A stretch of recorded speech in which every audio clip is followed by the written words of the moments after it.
So I'm going to start with talking about designing an effective and stimulating presentations for today's learners. The irony of this talk is that this is probably not going to be a stimulating and effective presentation. So I'm going to try, but some of the things I'm going to talk about are going to be impossible in this setting because some of the things I think you really need to do as a to try to keep the audience engaged is to try to stay away from the podium. But unfortunately, we've got a microphone here in a pretty big room, so I won't really be able to do that. I don't have a disclosure slide, I apologize. I do have some work I do with industry, but none of that will have any impact on what we're talking about today. I do not work for Microsoft or PowerPoint, and so that would be the only way I could see a conflict. So there we go. So I'm going to start by talking a little bit about just the way that we've all been breaking up different generations and the terms used for different generations. And when we're talking about today's learners, we're really talking about millennials. And if you go back and look at what millennials are, they're otherwise known as Generation Y. Follows Generation X. I fall into Generation X, which followed the baby boomers. So the early 60s to late 70s was Generation X. And then so the millennials were born either from about the 80s to the 2000s. So if you do the math, that's an age range of about 38 to 18, which is basically junior faculty, fellows, residents, medical students. They all fall into the millennial generation. So presentations for the baby boomers was this. For some of you, you may not even know what this is. This is the way we used to have make presentations. You'd have slides. Literally, they were slides. They looked like this. They fit into a carousel, and you'd drop them in. And you had to be very careful how you did it. You had to put them in upside down and make sure they were just right. When I was a resident, we had to man the projection booth at Grand Rounds, and you had to sit there. We always had a little paper clip with the paper clip half undone because every once in a while the slide would get jammed in there, and you had to quickly get it out before your chairman turned around and looked back and got mad at you. So presentations have come a long way since then. They were very, very boring because you had very limited resources to make your slides. Most commonly, there was a blue background, oftentimes a yellow font. All the slides were basically text, unless you had a really good graphics artist, person to do it. Any images you'd have were typically just photos. So if you had, you'd have a photo of your specimen, and you could talk about your adrenal gland or whatever, So that was how you interacted and mixed up a little bit of text with your photos. So very limited options at that point. And then came PowerPoint. So, PowerPoint, it's a kind of at first quite a clunky program, but it actually really changed things dramatically in how to make presentations and how to make them a little bit more interesting. So my generation, I think we all got to make our slides using PowerPoint. You're able to import to some degree pictures. You could import little jokes and stuff like that. But we still ended up having to. At first, we had to sort of convert these to slides, and so you had this projection thing with a camera on top that converted your PowerPoints into slides. What to do with all these slides, I think this is probably one of the best ideas I've seen. When you have all these slides, anyone has these, you can make this nice little window covering, which is fantastic. You can use these slides, so don't throw them away. But what it did was it sort of realized that medical societies and medical presentations and probably most of your hospitals were very late to converting to the digital projectors and what we have now, which we're all very used to, which is just bringing in your PowerPoint on a jump drive and being able to present it. I still remember bringing multiple copies of my slides to a meeting. You never ever packed your slides in your luggage. You always brought it as a carry-on, or you at least kept a spare. And then I think sometimes some of the really anal retentive attendings would take a separate flight than their resident and carry their own slides in case the plane went down or something like that. So you always had to make sure that you had a fail-safe backup plan. The problem with that was that, the good thing about that was that you got your talks done weeks in advance, and you could proofread them, and you would go through everything, and when you went to the meetings, you could actually go to the meetings. Whereas I think most of us find ourselves making our presentations on the airplane, and it probably takes away from the ability to really plan and think about how we're putting our talks together. So there was probably something good about that, but here we are in this modern age where we can basically up to 2 hours before the presentation, we could be making tweaks and changes to our presentations, get it to the speaker ready room, and we can go from there. So what kind of presentation, how do we put our presentations together? So for the millennials, you got to realize that they're very instantaneous, right? And it's not fair to blame the 18 to 38 generation for this. We all do this, right? We're all, as soon as we're bored, my guess is as soon as your sandwiches get put down, a couple of you are going to be checking your phones, seeing what's up for dinner tonight a little bit, and that's fine. But the interesting thing about that is that if you think you're being inconspicuous and hiding it under the table, the presenter can always see that. So it's funny when you give, when I'm giving grand rounds at our institution, the whole sort of left side of the audience is where the residents sit, and you can see them all texting, and I get a text from my residents in the middle of grand rounds to tell me how my patients are doing. I'm like, well, thank you for telling me about my patients, but I think you're supposed to be actually listening to grand rounds. But anyway, so everything's very instantaneous. We have obviously all the stuff at our fingertips. But the other thing is that everything is very anonymous. So the millennials like to sort of stay anonymous. You go to a restaurant, and instead of saying like, well, it was nice and this was good, and you go and tell the manager that maybe there was a problem, you leave the restaurant, and on your Uber on the way home, you give it the most inflammatory, negative, 1-star, horrible review, because no one's going to say anything to you because you've already left the restaurant and they don't even know who you are. So when you're making presentations and you're designing sort of a way to try to engage the audience, you have to keep that in mind, because the way we'd like to do it may kind of backfire, and I'll get to that in a second. So here's a classic picture of students trying to hide their cell phones under the desk. Obviously an old picture because those are old phones. But the other thing too is that when you're giving a presentation to a room full of today's learners, they're all taking notes on their laptops. They all have some sort of either an iPad or a laptop, and so it's not uncommon to see a room full of MacBooks open, and you think they're taking notes, but they could be doing anything with that, right? They could be checking their Facebook page or making their own presentation for later. So, but as a presenter, that can be very disturbing, because you think they're not paying attention, and it's very hard to give a presentation to a group when you're feeling that you're not engaged. So that's, as the person giving the presentation, you sort of have to make yourself numb to that. So what do they want? Well, they want their multiple different choices when it comes to different feedback and different presentation styles. They want a balance. They want to make sure that there are multiple ways of presenting the same data, and they like to see that there's multiple approaches to the same problem. So you have to try to design your presentations like that. The problem is this, though. This came out in Time magazine the other day. The average attention span of a goldfish is 9 seconds, and the average attention span of an adult human is 8 seconds. So we're already falling behind on some of the world's most primitive creatures. So keep that in mind when you're making your presentation. So these are some of my sort of key concepts to what you need to do when you're putting your presentations together for today's learners. And this, I got some references on the second slide, but this came from a collection of different articles that I've read about how to do this. The first thing is, and this is particularly important, as a surgeon, you get up there and you're giving a lecture to medical students. You know, they know you're a professor or associate professor or even assistant professor. They know you're a surgeon. They know you have the credentials to be up there.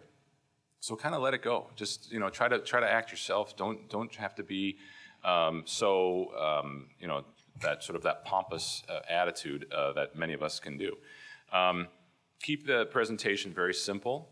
You know, you don't have to wow them with deep level research that you've done to describe how some little molecule on some sort of little gene and whatever is what, you know, interacts with protein C and this, that, and the other. Just tell them about medullary thyroid cancer and don't get into too much detail. Try to stay engaged. And that oftentimes has a lot to do with the size of the audience and the way the room is set up. It would be very difficult for me to be walking around. You wouldn't be able to hear me, and you know, this type of room doesn't do that. But if you're in a small lecture hall, we have these relatively small conference rooms. You don't need a microphone. You can get up, you can walk around. It actually keeps the people in the audience on their toes when you never know if the person giving the lecture is going to be standing right in front of you, and it's funny how you see their phone go away real quickly when they come near you. But do that. Keep them engaged. It doesn't hurt to have some demonstrations, some interaction. Try to do something interactive about every 7 to 10 minutes would be the goal. Because again, that's pretty much when the attention span may be seconds, but every 7 to 10 minutes is when people really start to drift off. So if you can bring them back, do something that'll help reinforce and have them remember what you're talking about, that's very useful. I do a lot of hernia surgery, and so I give every 2 months I give a lecture to the medical students on hernias, and I like to get a student up from out of the audience and demonstrate how to do a hernia exam. I think it's very, very helpful to. Just making sure we're awake. Okay, but yeah. So and add a little bit of humor. I think that actually helps a little bit. But make sure it's something that you are able to pull off. It's arguable. Okay. Use visuals.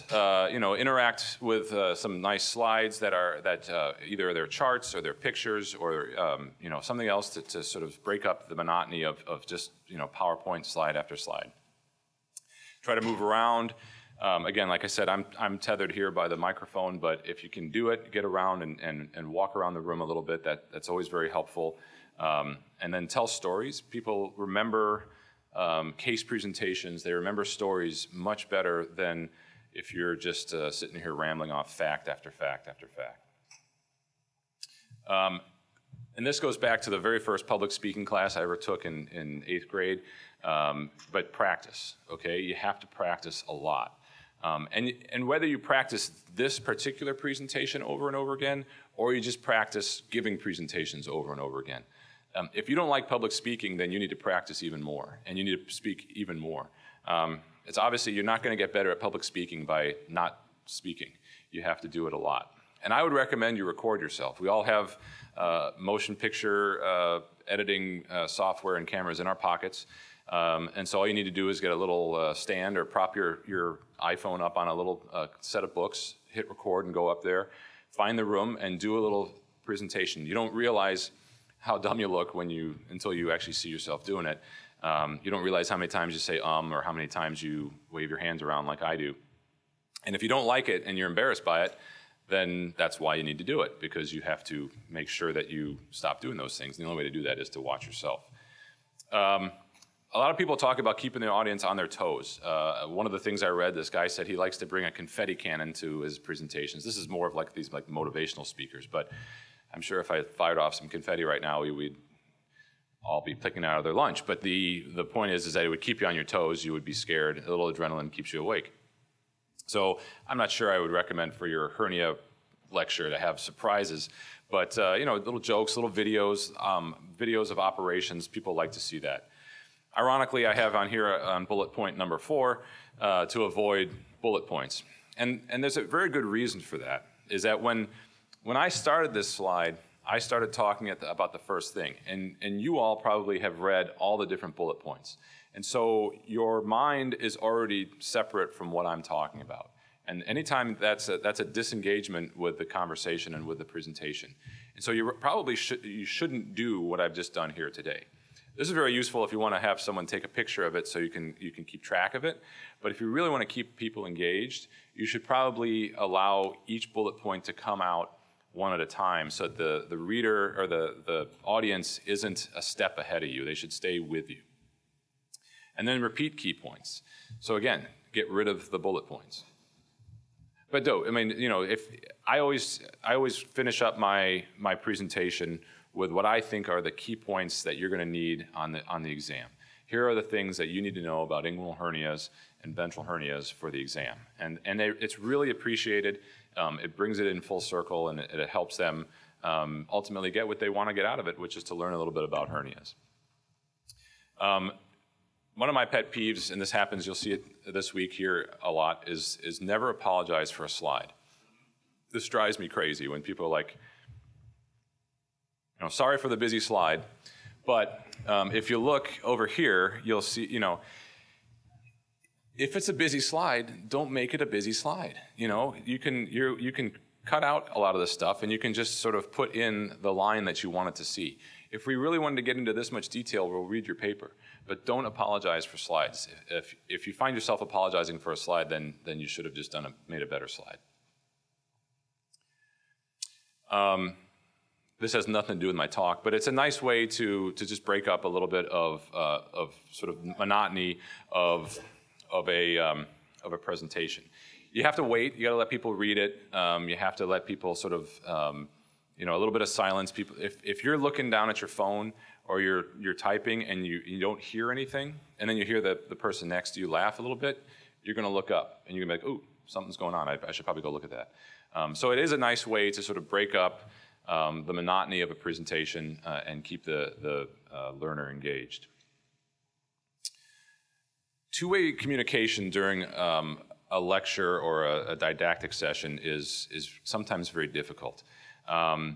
Like I mentioned, the millennial generation, they want to sit on their screen, and they want to soak it all in, and it's very, very powerful to keep your audience engaged if they think that they could get called on, but it's going to affect your evaluations, by the way. So just be careful about that. Some people love it, but you call on the wrong person, and they're going to be like, that was, you know, is there something wrong with the presentation or whatever? And so just be very careful about it. I think there are some people who are just automatically just very good at this and can just engage the audience and can know when the right time to call on someone and to do that. But it can be very dangerous, and it can kind of backfire on you. So just be careful about the two-way component to a presentation. So the other thing to do, I think, is to invest in technology. I mean, we're given these little slide advancers, but again, I can't walk away, so you have to be careful. So standing behind a podium, I think, is still a no-no. You really want to try to get away from a podium.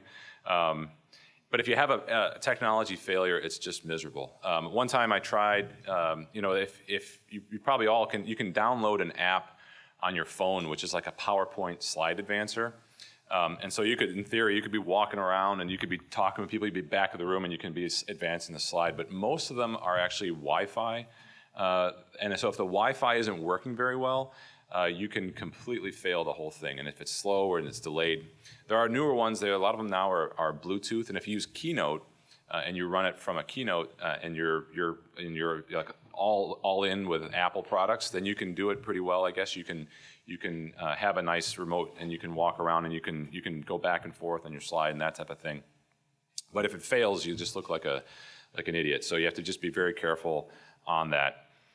Incorporating sound is also a big risk. You know, if you've got a little video you want to show and you want to have sound, if it's playing from your laptop and you think it's going to be able to be heard, that doesn't always work. So I think it's always better, especially if you're showing a video of an operation, be able to narrate the operation yourself. Don't rely on a pre-recorded narration to go through, because it usually doesn't work. And the other thing that happens, and this happens at our grand rounds a lot, is that someone will be talking and then they'll be pointing over here and talking to the thing over there, and you can't hear them. So if you've got the mic on the side, that's a good way to walk around, but that's oftentimes even more unidirectional. So as soon as you turn your head, you can't hear what people are saying, and it becomes very annoying. So just be aware of where your microphone is, and try to keep your head centered. Try not to hit the microphone as you go around as well. That's very disturbing. All these things are very common sense, but it's amazing how as soon as you start to see a lot of these sort of faux pas, you start to disengage, and you're just like, oh shoot, what time is my case again? And you start looking at stuff, and so it's just, I want to keep the person engaged. So stick to what you're good at. Don't, if you're not funny, don't try to be funny. If you're not, and we're done. Speaking of stay on your toes. Stick to what you're good at and practice. Make sure you practice. Work on your timing. I'm not sure when, I have just about 2 more minutes here. And what's your goal? I mean, if you want the learners to know 6 different facts from your presentation, it's not the end of the world at the end to just give them those facts. Like, it's okay to spoon feed them a little bit. That's what you want to get out of it. But realize that, I'm not sure what I mean by nothing is private anymore. That's kind of weird. But do realize that there's, the feedback you're going to get is going to be very in your face, and it's very humbling to get the feedback from the audience, because they oftentimes will kind of rip you a new one because they think they're anonymous. Be very careful on rounds. We get written up all the time by our medical students because we ask them a question. If they feel that they were not prepared and you put them on the spot, then it is just crushing to them. So you have to be very careful about how you deal with asking questions on rounds and asking questions in a lecture. So I've kind of gotten away from the whole idea of pimping on rounds and that type of thing. So to wrap it up, remember that today's learners have very specific needs that many of us never had. Try to be multimedia, trying to keep the reader or the learner engaged. It's okay to leave your comfort zone, walk around a little bit if you can. And in some ways, we're all millennials. We all have, phones in our pocket. We're all checking stuff, and we're all trying to multitask. And I'm already 200 emails behind, so I'm going to start working on them as soon as I get down off the stage. But and if you need to, you can give out the little fidget spinners just to keep people engaged, because it's sometimes. No, I'm kidding. Don't do that. But so that's what I have. We're going to probably wait till the end to go for any questions. And so thanks for your attention, and we'll move forward.